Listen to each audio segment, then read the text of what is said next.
اللہ تبارک و تعالی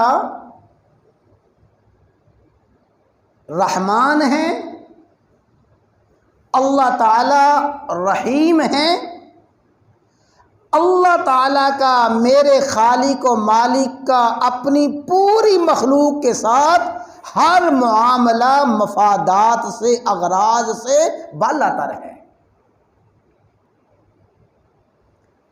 اللہ تعالیٰ کو کوئی مفاد نہ تھا کہ اللہ تعالیٰ ہمیں ذرہ آب سے، قطرہ آب سے وجود عطا فرماتا، اللہ کی کوئی ذاتی غرض نہ تھی۔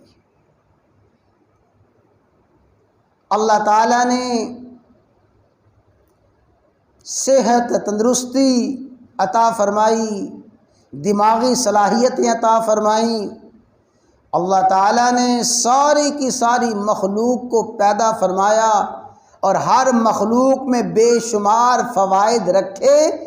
یہ سب کچھ جو اللہ تعالیٰ نے فرمایا ہے، اللہ تعالیٰ کی اس میں کوئی ذاتی غرض نہ تھی۔ یہ ہے صفت رحمت کا مختصر خلاصہ۔